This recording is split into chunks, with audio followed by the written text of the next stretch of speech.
ఇంకా diet and regimen ఇలాంటివన్నీ చెప్పడం జరిగింది.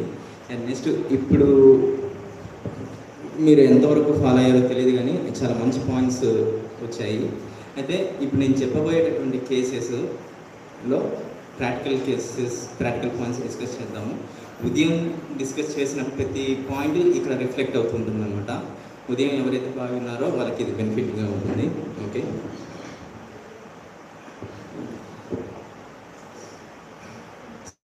ముందుగా నేను ఈ practical points and practical case examples చెప్పడానికి ముందుగా ఒకరోజు క్లినిక్లో జరిగిన డిస్కషన్ ఒకటి చెప్తాను.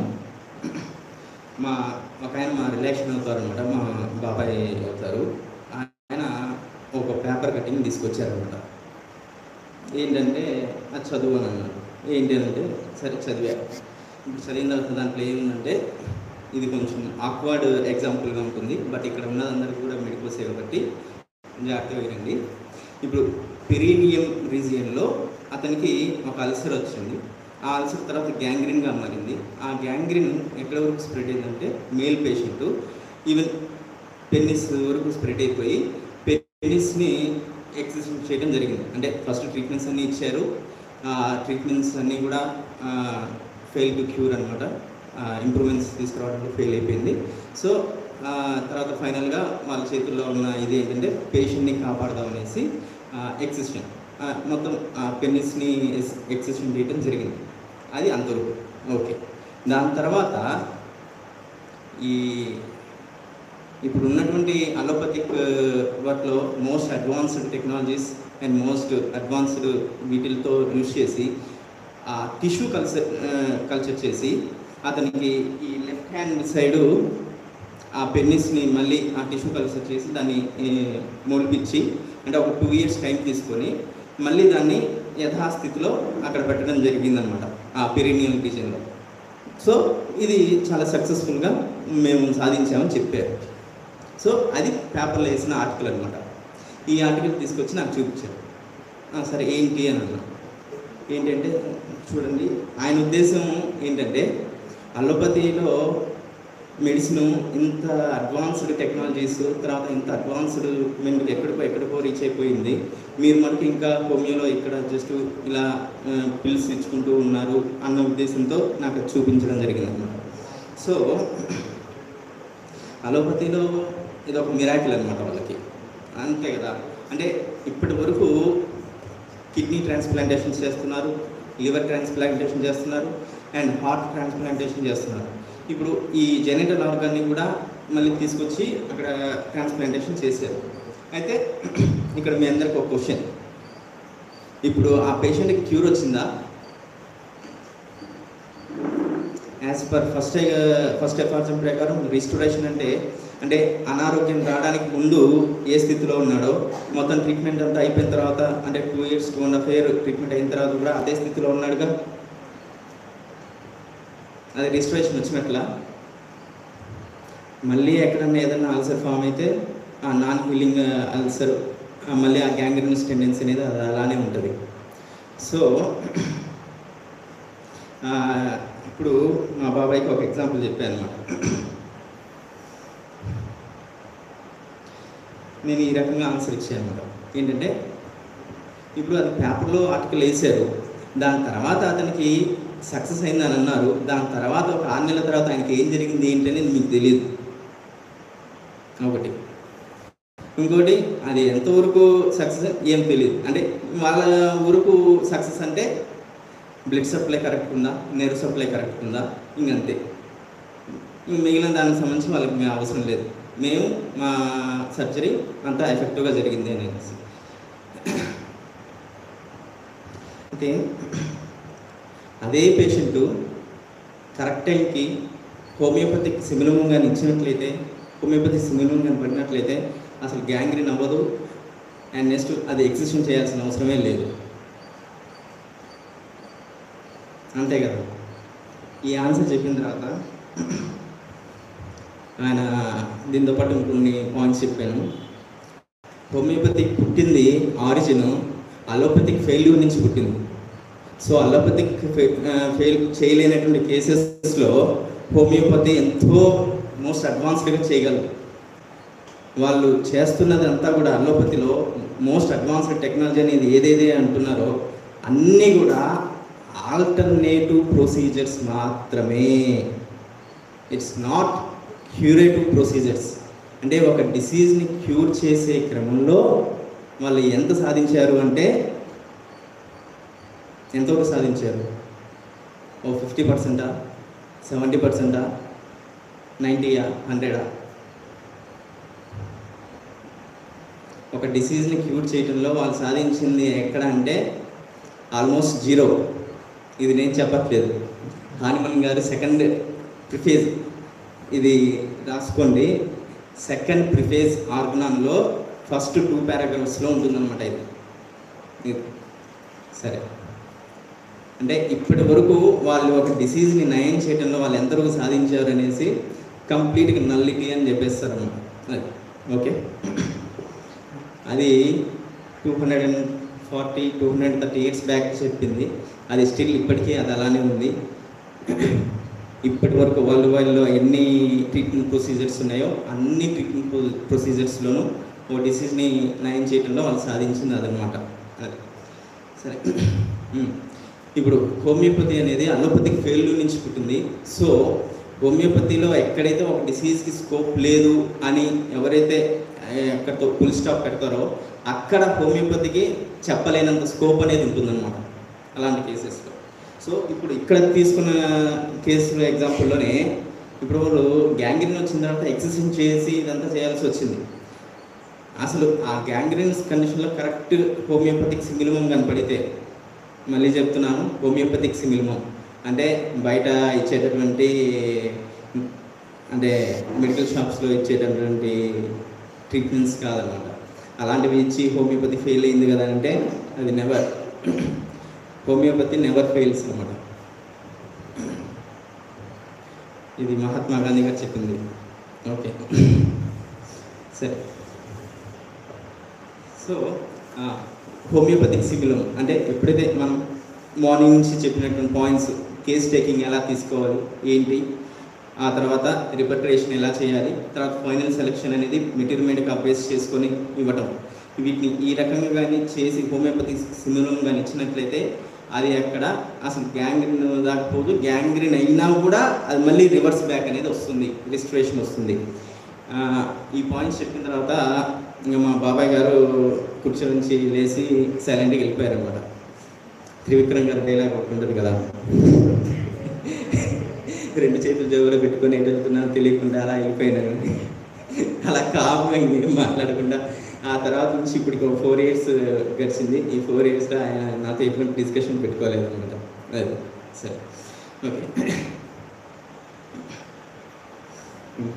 ఇప్పుడు నేను ఎంచుకున్న టాపిక్ సేమ్ అలాంటిది, అల్సర్స్, నాన్ హీలింగ్ అల్సర్స్ సంబంధించి ప్రాక్టికల్ పాయింట్స్ చెప్పదలుచుకున్నాను with examples and photographs, cured conditions. Okay,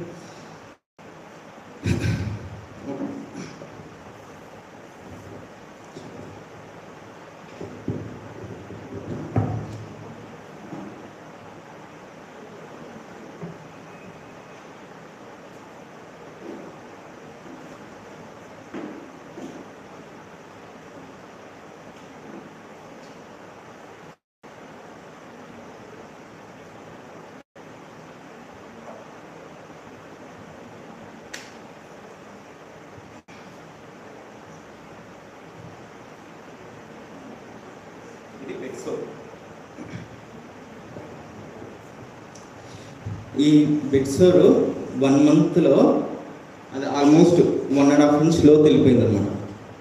లో తెలిపోయి 74 years ఫిమేల్, లో తెలిపోయి కంప్లీట్ ప్రొఫ్యూజ్ డిశ్చార్జెస్ అనమాట.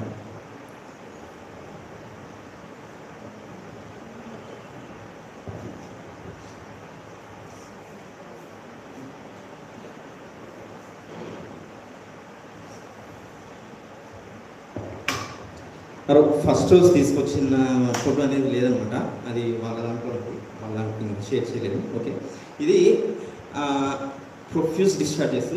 ఇక్కడ ఏదైతే ఉందో ఈ కండ అనేది యాక్చువల్ ట్రీట్మెంట్కి ముందు ఇలా ఊగులాడుతుంది అనమాట. అలా ఊగులాడుతూ ఉంటే నేను కంప్లీట్ కేసు డీటెయిల్గా తీసుకొని అంటే అక్కడ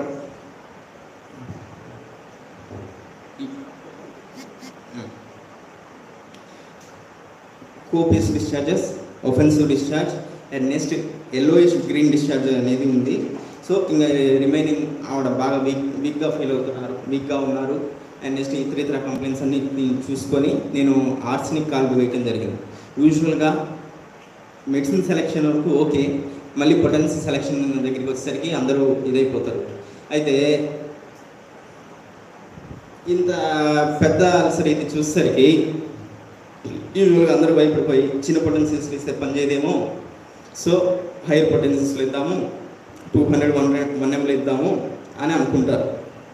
యూజువల్గా మేము చదువుకునే రోజుల్లో మేము కాలేజీలో చూసినప్పుడు వాళ్ళు అలానే ఇచ్చేవారు. ఓకే, కానీ as per Organon of medicine ఎప్పుడైతే ఈ పెథలాజికల్ చేంజెస్, స్ట్రక్చరల్ చేంజెస్ ఉంటాయో, టిష్యూ చేంజెస్లో మార్పు ఉంటుందో అలాంటి చోట వైటాలిటీ బాగా వీక్గా ఉన్నట్టు అనమాట. అంత వీక్ వైటాలిటీలో ఉన్నప్పుడు 200-1 ml ఇస్తే పంచేవు. ఈ కేసులో ఆర్సెనిక్ కాల్పు 6 పొటెన్సీలు ఇవ్వడం జరిగింది. ఆ 6 పొటెన్సీలో కూడా 1 పిల్లే, మార్నింగ్ 1 పిల్, ఈవినింగ్ 1 పిల్, అంటే 12 hours ఇంటర్వల్ డోసెస్లో 4 days కంటిన్యూ ఇవ్వడం జరిగింది. 5th day ఇలా వచ్చిందనమాట. అండ్ నెక్స్ట్ తర్వాత ఇంకా ఆర్సెనిక్ కాల్పు 12కి వెళ్ళటం జరిగింది. 12 అనేది ఒక్క సింగిల్ పిల్ ఇచ్చాను. తర్వాత ఒక 15 days వెయిట్ చేశాను. ఆ తర్వాత 25th డేకి ఇది. ఆ తర్వాత ఇంకొన్ని రోజులు వెయిట్ చేసి ఆర్సెనిక్ కాల్పు 30 ఇవ్వడం జరిగింది. 30 ఇచ్చిన తర్వాత ఇంకా ఒక్కసారిగా చాలా మంచి చేంజ్ వచ్చింది.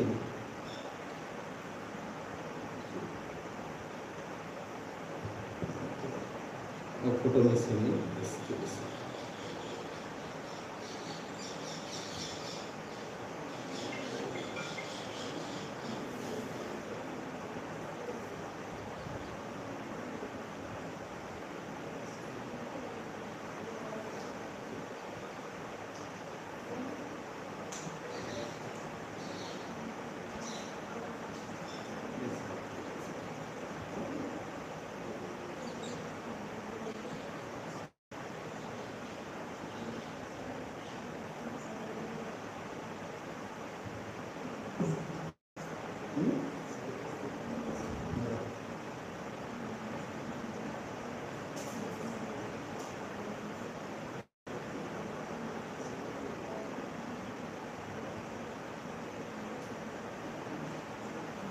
ఇంకా ఆర్సెనిక్ కాల్పు 30 వేసిన తర్వాత 48th డేకి ఇందాక చూశారు, 68th డేకి కంప్లీట్ క్లోజ్ అయిపోయింది అనమాట. అయితే ఇక్కడ మార్నింగ్ నుంచి చెప్పిన పాయింట్స్ అన్నీ కూడా ఇప్పుడు ఇక్కడ వాల్యూడ్ అవుతాయి అనమాట. అంటే కేస్ టేకింగ్ మనం ఎలా గమనించాలి ఏంటి ఒకటి, అండ్ నెక్స్ట్ మెడిసిన్ సెలెక్షన్ అయిన తర్వాత పొటెన్సీ సెలెక్షను, ఇవి ఇచ్చిన తర్వాత డైట్. ఇప్పుడు ఎప్పుడైతే ఇలా ఉంటుందో మనం మినిమల్ డోసేజెస్ ఇస్తున్నప్పుడు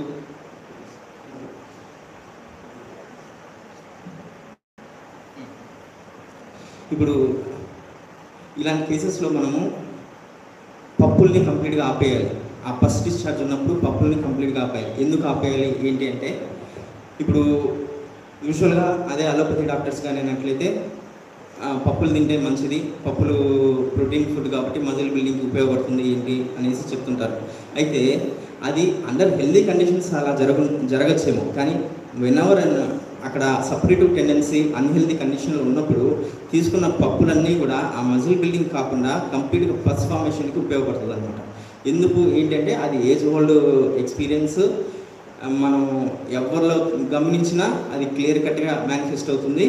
ఇది కూడా ఆర్గనాన్లో హనుమాన్ గారు చెప్పడం జరిగింది, సైన్స్ అనేది ఏదైనా కూడా ప్యూర్ ఎక్స్పీరియన్స్ మీద బేస్డ్ అయి చెప్తేనే అది అథారిటీగా ఉంటుంది. నేనేదో ఊహించి చెప్తేనో, లేదు ఇంకోటి ఆలోచించి చెప్తేనో, లేదు ఇంకేదైనా క్లవర్గా మోసపూరితమైన ఆలోచనలతో చెప్తేనో ఉండేది కాదు. ఇక్కడ మనకు ఆ పప్పులు తింటే పస్ ఫామ్ అవుతుంది అనేది మనం కొన్ని వందల సంవత్సరాల నుంచి చూస్తున్నాము. ఇక్కడ ప్రూవెన్ ఫ్యాక్ట్ అనమాట. ఇంకా సో అక్కడ నో అదర్ థాట్, ఇంకా సెకండ్ థాట్కి ఇంకా అనవసరం. అయితే వాళ్ళు చెప్పేది మేబీ అండర్ హెల్దీ కండిషన్స్లో అలా జరగచ్చునేమో, అంటే ప్రోటీన్ ఫుడ్ తీసుకోవడం మూలంగా అది వెళ్ళిపోయి అది మజిల్ బిల్డింగ్కి ఉపయోగపడచ్చు. బట్ ఇక్కడ ఆల్రెడీ అన్హెల్దీ కండిషన్ అనేది రన్ అవుతుంది. ఆ అన్హెల్దీ కండిషన్ ఏంటంటే సపరేటివ్ టెండెన్సీ. ఆ సపరేటివ్ టెండెన్సీ రన్ అవుతున్నప్పుడు మటుకు మనం పప్పుల్ని ఏమాత్రం ఇవ్వకూడదు. పప్పులో అంటే మినప్పప్పు దగ్గర నుంచి కందిపప్పు, పెసరపప్పు, శనగపప్పు, ఇంకా అంటే నట్స్ అంటే జీడిపప్పు, బాదం పప్పు, ఇలాంటి ఏ రకమైనటువంటి పప్పులు కంప్లీట్గా ఇవ్వకూడదు. కంప్లీట్గా ఆపేసి మనం ఇది ఇలా ఈ రకంగా చేస్తే అంత మంచి చేంజెస్ వస్తాయన్నమాట. అండ్ నెక్స్ట్ ఇంకోటి, ఇదే కేసు అలోపతిలో తీసుకెళ్తే వాళ్ళు మజిల్ గ్రాఫ్టింగ్ చేయాలి అన్నారు. మజిల్ గ్రాఫ్టింగ్ చేయాలి, 1 lakh ఖర్చు అవుతుందని అన్నారు. సరే, పేషెంట్ హోమియోపతి మీద నమ్మకంతో కాదు, అఫోర్డబుల్గా చేయలేక మన దగ్గరికి రావడం జరిగింది. సో ఇంత మిరాక్యులస్ రిజల్ట్స్ వచ్చాయి. నెక్స్ట్ ఇంకోటి మనం చూస్తుంటున్నాం, అంటే ఈ లోయర్ పొటెన్షియల్స్లో ఇస్తే మందులు పనిచేస్తాయా అంటే ఇది నిదర్శనం అన్నమాట.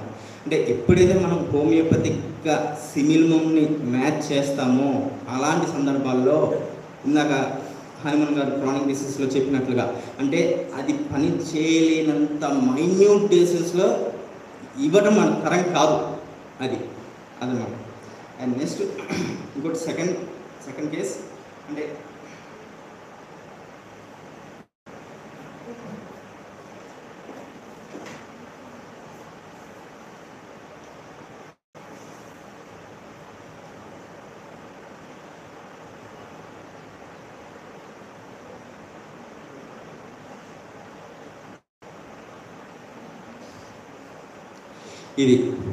ఈయనకి బాగా ఓల్డ్ పేషెంట్,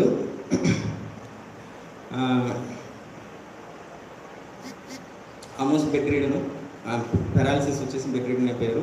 6 months నుంచి బెడ్ రీడన్లో ఉన్నారు. అయితే అల్సర్స్ ఆయనకి ఈ పెరిఫెరల్ అల్సర్స్ ఎప్పటి నుంచో ఉన్నాయి. అండ్ నెక్స్ట్ బాడీ అంతా బాగా డ్రాప్సీ వచ్చేసింది. ఈ పెరిఫెరల్ అల్సర్స్ చాలా రోజుల నుంచి ఉన్నాయి. పేషెంట్ ఏమాత్రం మాట్లాడలేనటువంటి స్థితి, కంప్లీట్ బెడ్ రిడన్ అనమాట. సో అంతటి బెడ్ రిడన్ కండిషన్లో ఎందుకో మనం గుర్తొచ్చాము వాళ్ళకి, మన దగ్గరికి కన్సల్ట్ అవ్వడం జరిగింది. సో యాక్చువల్లీ ఫస్ట్ ఈ కేసు నేను చేయలేను అని అనుకున్నాను, ఎందుకంటే పేషెంట్ కంప్లీట్గా మాట్లాడలేనటువంటి స్థితి, అక్కడ ఎటువంటి ఏం లేదు, గమనించలేకపోయాను. సో తర్వాత మళ్ళీ నేను చేస్తానని చెప్పాను, ఎందుకంటే పేషెంట్ దగ్గరికి వెళ్ళి క్లియర్గా నేను గమనించిన తర్వాత నాకు చాలా మంచి పాయింట్స్ స్ట్రైక్ అయ్యాయి. అండ్ నెక్స్ట్ అవి యూజ్ అయ్యాయి అనమాట. సో ఏంటంటే ఇందాక చూపించిన కేసులో ప్రొఫ్యూజ్ డిశ్చార్జ్, ఈ కేసులో కంప్లీట్గా స్కాంటీ కాదు, కంప్లీట్లీ 0 డిశ్చార్జెస్ అనమాట. సో ఇది మనకు క్రానిక్ డిసీజ్లో ఒక చోట చెప్తారనమాట. Not unfrequently phthisis passes over into insanity, dried up pulsars into dropsy, intermittent fevers into asthma, affections of the abdomen into pains in the joints and ends in paralysis అనేసి. So వీటి యొక్క మూలాలు ఆ ముందున్నటువంటి formal డిసీజెస్లో ఉంటుంది అనేసి page number 7th పేజ్లో theoretical పార్ట్లో చెప్పడం జరుగుతుంది. సో ఆ పాయింట్ని స్ట్రైక్ అయ్యింది అనమాట. Dried up ulcers into dropsy, ఇతనికి మామూలు నార్మల్గా ఉన్నప్పుడు సన్నగా ఉన్నారనమాట. అప్పుడు బిఫోర్ ఫోటో చూశాను.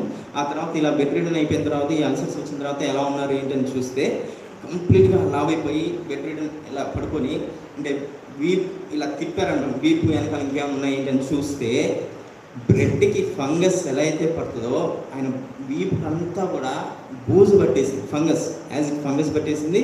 అండ్ నెక్స్ట్ ఇది అయితే ఈ కేసు నేను ఇంకా టేకప్ చేయగలన ధైర్యం ఎక్కడ వచ్చిందంటే, యాక్చువల్లీ ముందు వాళ్ళ ఇంటికి వెళ్ళినప్పుడు అదంతా కట్టేసింది.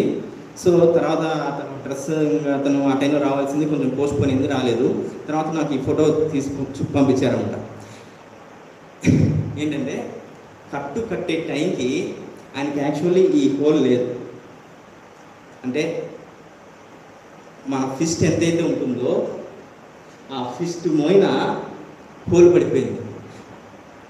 ఈ పెరిఫెరల్గా ఉన్నటువంటి అల్సర్ అంతా కూడా ఆల్మోస్ట్ ఆయన 5 months 6 months సఫర్ అవుతూనే ఉన్నారు. 3 రోజుల తర్వాత కట్టు ఓపెన్ చేశాక ఇంత హోల్ పడిపోయింది అన్నమాట. అది ర్యాపిడిటీ.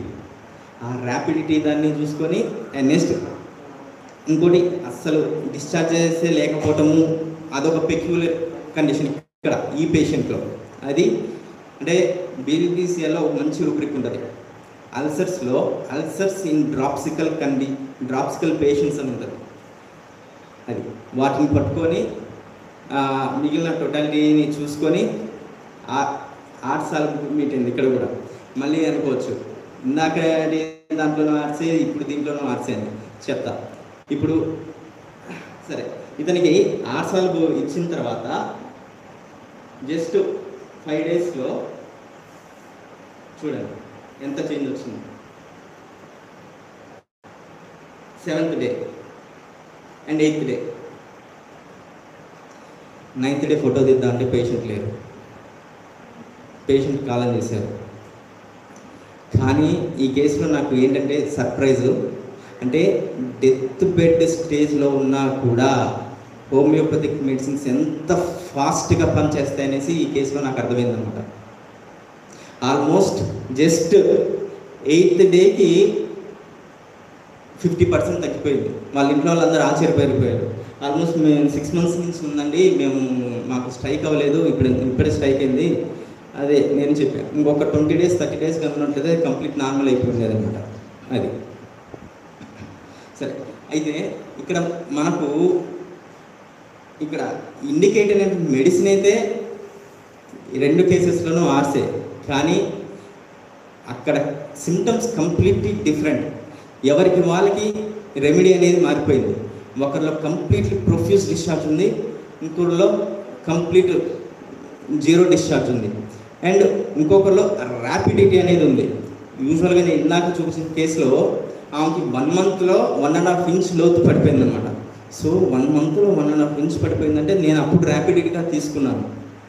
కానీ ర్యాపిడ్ అంటే ఇక్కడ ఈ కేసులో అర్థమైంది 3 daysలో మన ఫిస్ట్ పట్టేంత, అంటే ఆ కాఫ్ మజిల్ మొత్తం తినేసింది. బట్ అంత కాఫ్ మజిల్ అంతా తినేసినా కూడా డిశ్చార్జ్ మనకు అస్సలు లేదు. నెక్స్ట్ ఇది ర్యాపిడిటీ అనుకున్నట్లయితే నేను కెంట్ మెటీరియల్ మెడికాలో మెర్క్ కరోజివస్ డ్రగ్ చదవడం జరిగింది. ఆ మెర్క్ కరోజివస్లో చెప్తారు, దాంట్లో ఒక పెక్యులర్ నేచర్ ఏంటంటే అన్ని సూపర్ఫిషియల్ అల్సర్సే ఉంటాయి. దాంట్లో సూపర్ఫిషియల్ అల్సర్స్ ఉంటాయి. అయితే అంటే నైట్కి ఇంత చిన్న అల్సర్ ఉన్నది కాస్త ఉదయానికి లేస్తే మన పామంత సైజు అల్సర్ అనేది అయిపోతుందంట. అంటే అది ఇంకెంత ర్యాపిడిటీ వచ్చేదండి. సో మనం యూజువల్గా ర్యాపిడ్ అంటే ఆర్సనిక్ ఒక్కటే గుర్తుంటుంది, కానీ హార్స్, మెర్క్ కరోజివస్, మెర్క్, ఇంకా మీరు రిపర్టరీగా తీసి చూసి ఇంకా చాలా డ్రగ్స్ కనిపిస్తుంటాయి. నెక్స్ట్ ఇక్కడ మనం ఎప్పుడైతే సిమిలమ్ కానీ ఇచ్చినట్లయితే, అంటే అందరూ హోమియోపతిస్లో అది అంటూ ఉంటారు. ఎందుకు స్లో అంటే వాళ్ళు కలగాపలగం చేసుకొని అండ్ నెక్స్ట్ డిసీజ్ కాంప్లెక్సిటీ చేసుకొని ఆ కాంప్లెక్సిటీ డిసీజ్ స్టేజ్లో మన దగ్గరికి వస్తారు. సో అప్పుడు టైం పడుతుంది. కానీ ఇనీషియల్ స్టేజెస్లో కానీ వచ్చినట్లయితే చాలా ఫాస్ట్గా తగ్గుతుంది. అండ్ నెక్స్ట్ ఇక్కడ ఈ కేసులో ఏంటంటే పేషెంట్ 9 daysలో చనిపోతాడనగా ఆ టైంలో కూడా హోమియోపతిక్ సిమిలమ్ కానీ ఇచ్చినట్లయితే ఇంత ఫాస్ట్ రికవరీ అనేది మనం చూడగలం. అది నెక్స్ట్ ఇంకోటి ఇక్కడ ఈ పాయింట్ చెప్పారు, అంటే క్రానిక్ డిసీజ్లో ఈ నాట్ అన్ఫ్రీక్వెంట్లీ కైసిస్ ఫాస్ఫోగ్రిన్ insanity dried up ulcer syndrome dropsy అనేసి. ఇప్పుడు ఈ పాయింట్స్ మనకి ఎలా ఉపయోగపడుతున్నాయి ఏంటంటే, ఇప్పుడు ఈ పేషెంట్ అంటే వదిలేసింది, ఆయన కాలం చేశారు 9th dayకి. అదే ఒక ఏజ్డ్ పర్సన్లో కొంచెం వైటాలిటీ స్ట్రెంత్ ఉన్నటువంటి పేషెంట్స్లో కానీ అయినట్లయితే ఈ dried up ulcer syndrome dropsy అనేసి చెప్పారు. సో మనకి ట్రీట్మెంట్ ఇచ్చిన తర్వాత డ్రాప్సీ తగ్గిపోయి డిశ్చార్జ్ ఎక్కువ వచ్చింది అనుకోండి, అప్పుడు దాన్ని ఎలా తీసుకోవాలి? గుడ్ సైన్గా తీసుకోవాలి. అది మనకి ఎలా తెలుస్తుంది? క్రానిక్ డిసీజ్లో పాయింట్ తెలియకపోతే, సో ఆర్గనాన్, క్రానిక్ డిసీజెస్, ఈ చదివిన పాయింట్స్ అన్నీ కూడా మన బ్రెయిన్లో ఉంటే ఆటోమేటిక్గా సమయానుకూలంగా మన బ్రెయిన్ దాన్ని అల్లేస్తుంది అనమాట. సో ఇవి. సో ఒక కేసు అనేది మనం ట్రీట్మెంట్ చేసేటప్పుడు అది ఎటువైపు నుంచి ఎటువైపుకి వెళ్తుంది ఏంటి అనేది ఈ organon of medicine and chronic డిసీజ్లో చాలా క్లియర్గా చెప్తారు. అది వాటిని బాగా ఫాలో అవ్వండి. అండ్ నెక్స్ట్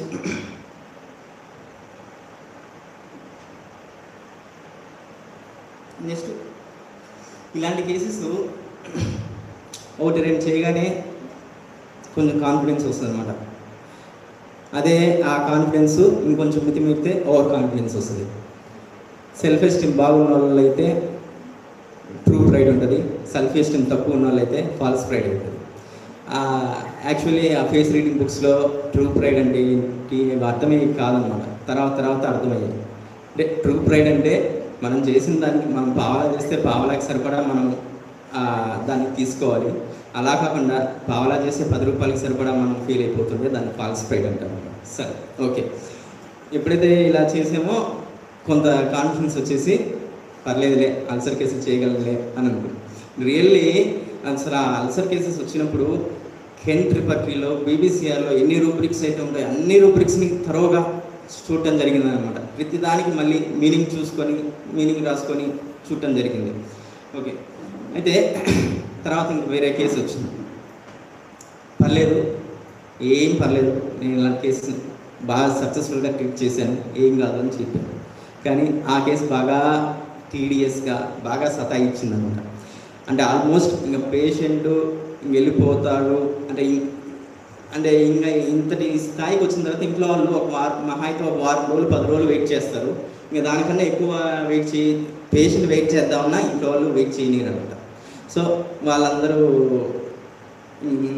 ఇప్పటికే నువ్వు చాలా లేట్ చేసావు, తర్వాత కాలు తీసేయాల్సి వస్తుంది, అది ఇది అంటారు. సరే, నిజంగా కాలు తీసేయాల్సి వచ్చే పరిస్థితి అయినట్లయితే అవి హోమియో మెడిసిన్ వాడినా, ఆయుర్వేదం వాడినా, అల్లోపతి వాడినా అది నిజంగా అంత స్థాయికే వెళ్తుంది. But except homeopathy, but last కండిషన్స్లో కాకుండా. సరే, ఇప్పుడు ఈ కేసు చాలా బాగా సతాయించిందన్నమాట. ఇది ఏంటంటే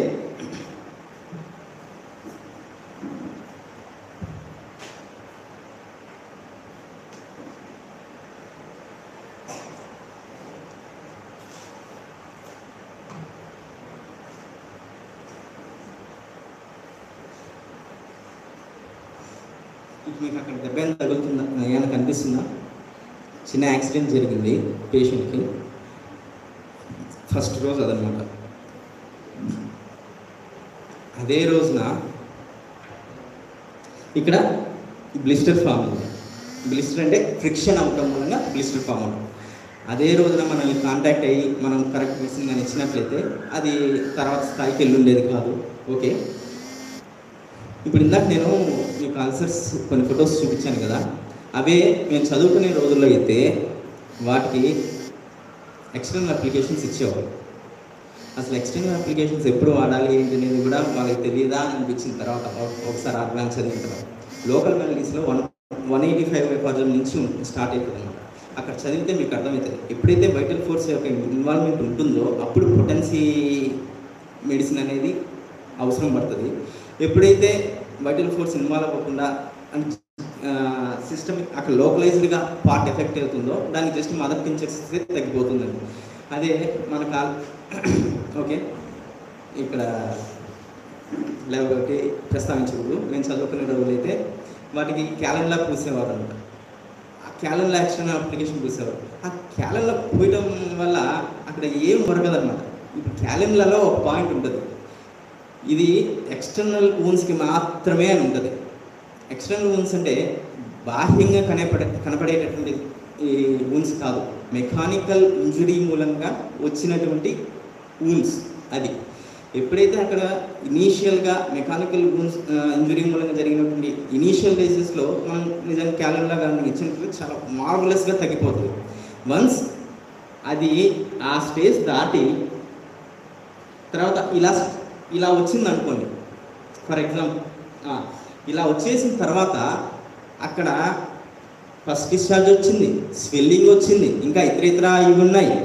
ఇవి పేషెంట్కి ఫీవర్ ఎఫెక్ట్ అయింది. ఇవన్నీ వచ్చిన తర్వాత ఏంటంటే జస్ట్ అక్కడ ఇంజరీ ఒకటి కాదు, ఇంజరీ జరిగిన తర్వాత లోకలైజ్డ్ ఇన్ఫ్లమేషన్ కాస్త అది జనరలైజ్డ్గా మారి వైటల్ ఫోర్స్ యొక్క ఇన్వాల్వ్మెంట్ అయ్యి వైటల్ ఫోర్స్ దాన్ని నయం చేసుకోలేక అది డిసీజ్డ్ ప్రాసెస్లో దాని యొక్క ఎక్స్ప్రెషన్స్ని అది ఎక్స్ప్రెస్ చేస్తుంది. ఇలాంటి కండిషన్స్లో ఎక్స్టర్నల్ అప్లికేషన్స్ ఇవ్వడం మూలంగా ఎటువంటి ఉపయోగం ఉండదు. అలాంటి కండిషన్స్లో మనం సిమ్టమ్స్ అన్నిటిని చూసుకొని ఆ పొటెంటైజ్డ్ మెడిసిన్ అనేది ఇవ్వాలి. అది డెసిమల్ స్కేల్లో కానీ సెంటిసిమల్ స్కేల్లో కానీ ఇంకా ఏదైనా కానీ. అది అయితే ఈ కేసు పర్లేదు చేయొచ్చు అనేసి పేషెంట్ కాన్ఫిడెన్స్ ఇచ్చిన తర్వాత ఓ 15 రోజుల తర్వాత నా వచ్చిన కాన్ఫిడెన్స్ కాస్త మళ్ళీ నాకు పోయిందనమాట. ఏమంటే ముందు 2 కేసులు చాలా ఈజీగా అయిపోయాయి, ఈ కేసు అంత తొందరగా ఈజీగా అయిపోలేదు అనమాట. చాలా ఇబ్బంది పెట్టింది. And at the same time patient ఇబ్బంది పడ్డాడేమో, బట్ యాజ్ ఏ ఫిజిషియన్గా చాలా నేర్చుకున్నాను అనమాట. అది ఏంటంటే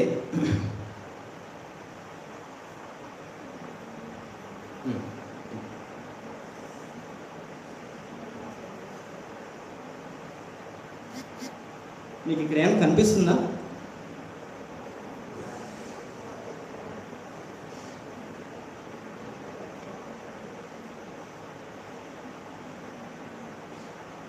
ఇక్కడ కొంచెం క్లియర్గా ఉంది చూడండి. ఏం గమనించారు?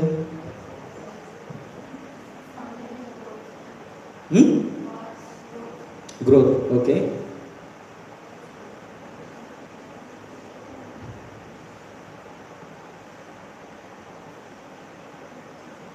సరే. ఇదంతా జరగడానికి ఒక 20 days టైం పెట్టిందన్నమాట.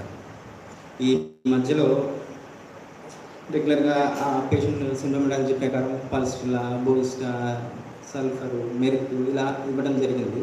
ఏవి పోలవలేదు. కానీ ఈ ఫోటో చూసిన తర్వాత నాకు కొంచెం ఆనందం అనిపించింది అన్నమాట. పేషెంట్ బాధపడుతుంది. నాకు ఎందుకు ఆనందం అనిపించిందంటే సిమ్టమ్స్, వైటల్ ఫోర్స్ ఒక సిమ్టమ్ని బాగా ఎక్స్ప్రెస్ చేసింది ఇక్కడ.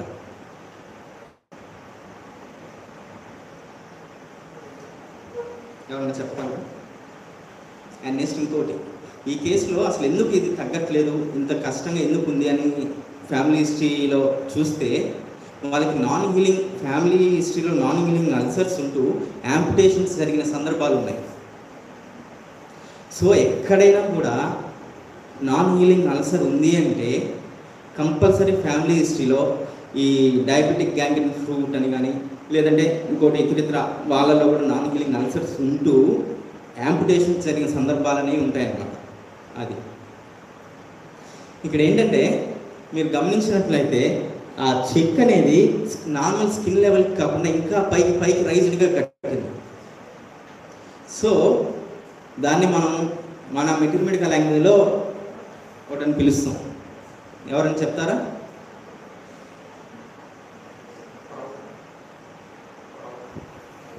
Yes, proud flesh.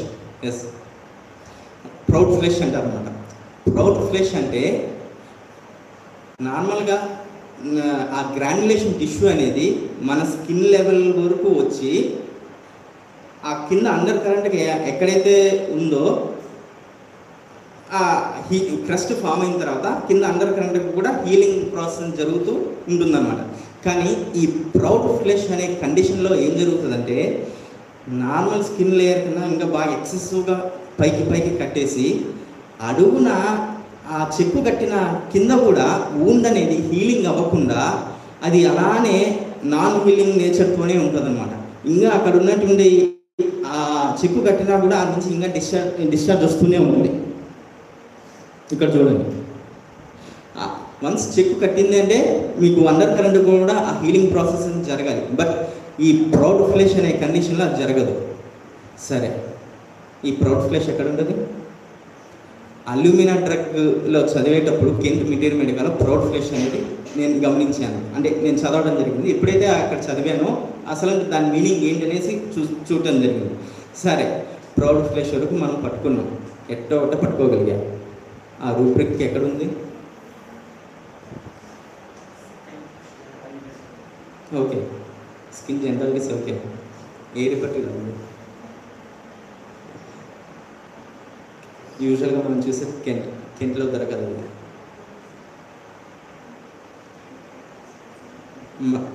మళ్ళీ బీబీసీఆర్లో ఉంటుంది అన్నమాట.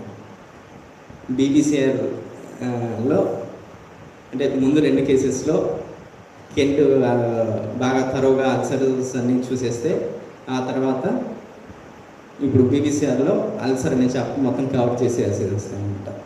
ఆ బీబీసీఆర్లో ప్రౌడ్ ఫ్లెష్ అనే రూబ్రిక్ ఉంటుంది. దాంట్లో ఆల్మోస్ట్ 4 to 5 rows, అంటే almost 20 to 25 rows, 20 to 25 drugs ఉంటాయి అన్నమాట. ఆ 25 డ్రగ్స్లో ఒక డ్రగ్ ఈ పేషెంట్కి సెలెక్ట్ అవ్వడం జరిగింది. అక్కడ ఉన్నటువంటి డిశ్చార్జ్ నేచర్ బట్టి, ఆ కన్సిస్టెన్సీ, స్మెల్, ఆర్డర్, తర్వాత పేషెంట్కి ఉన్నటువంటి ఇతరితర జనరల్ కంప్లైంట్స్ అన్నిటిని చూసుకొని ఇది ఇంతగా మొండికేస్తూ తగ్గక ఒక 20 రోజులు, 40 రోజుల నుంచి ఇబ్బంది పెడుతూ ఉంది. ఇలాంటి కండిషన్లో ఏ పొటెన్షియల్ వేయాలి? ఇందాక అని చెప్పలేదు, కానీ ఇక్కడ సెంటిసిమల్ స్కేల్లో కూడా ఇవ్వలేదు, డెసిమల్ స్కేల్ ఇవ్వడం జరిగింది. డెసిమల్ స్కేల్లో సైలీషియా 30x ఇవ్వడం జరిగింది. ఆ 30x ఒక 1 week పాటు ఇచ్చిన తర్వాత అక్కడ ఆ హీలింగ్ మార్క్స్ అనేది కనపడి, ఆ లైన్ ఆఫ్ డిమార్కేషన్ అని చెప్తారనమాట మన కెంట్ మెటీరియల్. ఆ లైన్ ఆఫ్ డిమార్కేషన్ ఏంటంటే ఇక్కడ హీలింగ్ అనేది కనిపిస్తుంది. ఇక్కడ ఆ లైన్ ఆఫ్ డిమార్కేషన్ కనబడ్డాక ఒక 1 week వాడిన తర్వాత కొంచెం చేంజ్ వచ్చిన తర్వాత సైలీషియాని అప్పుడు 30లో ఇవ్వడం జరిగింది. ఆ 30 ఇచ్చిన తర్వాత ఇంకా ఆల్మోస్ట్ సూపర్గా తగ్గిపోయింది అన్నమాట. అయితే ఇక్కడ మనం గమనించాల్సింది ఏంటంటే, ఈ గ్రాన్యులేషన్ టిష్యూలో ఆ ప్రౌడ్ ఫ్లెష్ అనేది ఎక్కడున్నా కూడా ఎక్సెసివ్ గ్రోత్ ఉన్నట్లు. ఆ ఎక్సెసివ్ గ్రోత్ ఉంది అంటే అది క్యాన్సరస్ ట్రేట్లో మనం చూస్తాం అన్నమాట. సో ఇది ఇక్కడ ఉంది అంటే పైతరలో కంపల్సరీ ఎక్కడో క్యాన్సరస్ కండిషన్స్ అనేవి ఉండాలి. అండ్ నెక్స్ట్ ఇంకోటి, ఈ సైలీషియా 30 ఇచ్చాను, ఆ తర్వాత ఎక్సలెంట్ చేంజెస్ వచ్చాయి, ఆ తర్వాత 200 వేసాను, కంప్లీట్గా నార్మల్ అయిపోయింది.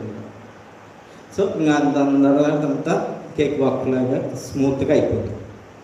కానీ ఆ సిమిల్మం పట్టుకునేంత వరకు కొంచెం టఫ్ ఉంటుంది.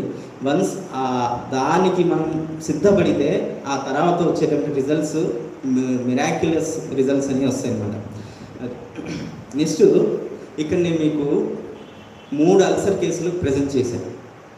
యూజువల్గా బయట ఎక్కడైనా కూడా,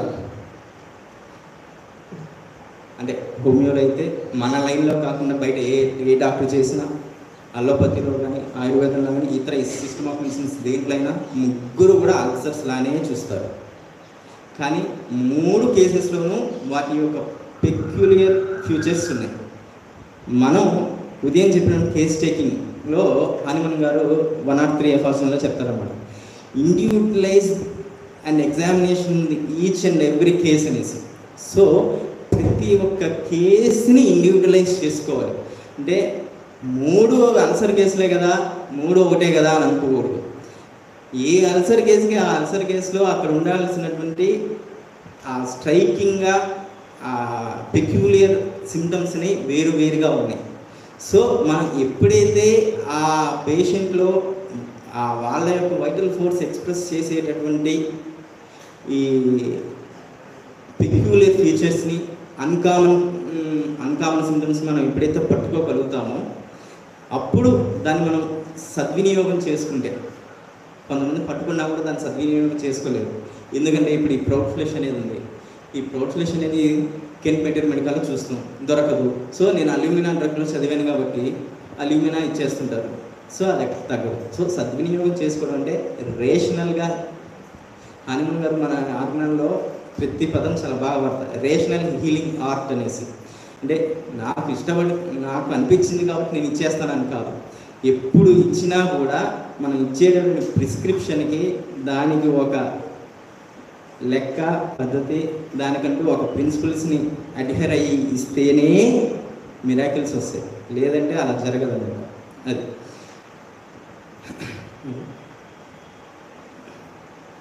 నెక్స్ట్. సో ఇక్కడ కేస్ టేకింగ్ యొక్క ఇంపార్టెన్స్ అనేది ఇక్కడ తెలుస్తుంది అనమాట. అంటే మనం చేసే అబ్జర్వేషన్స్ కానివ్వండి, ఇందాక చెప్పడం జరిగింది అల్సర్స్ ఇన్ డ్రాప్సికల్ పేషెంట్స్ అనేసి, దాన్ని ఎంతమంది మనం చూడగలం. కానీ అసలు ఆ క్రానిక్ డిసీజ్లో ఆ పాయింట్ మనకు గుర్తుంటే dried up ulcers into dropsy అనేది. సో ఈ డ్రాప్సీకి అల్సర్స్కి ఏదో కనెక్షన్ ఉంది మైండ్లో ఉంటే అప్పుడు ఆ రెండింటికి కంపౌండెంట్స్గా ఏముంటాయి ఏంటనేసి చూసి అప్పుడు ఇస్తూ ఉంటా. సో క్రానిక్ డిసీజ్ని ఇలా ప్రిన్సిపల్స్ని సమన్వయపరుచుకుంటూ సైమల్టేనియస్గా చేసుకుంటూ ఇస్తే మంచి మంచి రిజల్ట్స్ వస్తాయి. ఇంకా టైం ఉంది సార్, ఓకే. ఇంకా వేరే కేసు చెప్దాం అనుకున్నాను, సరే టైం సఫిషియెంట్గా లేదు, సరే. Thank you for giving this opportunity.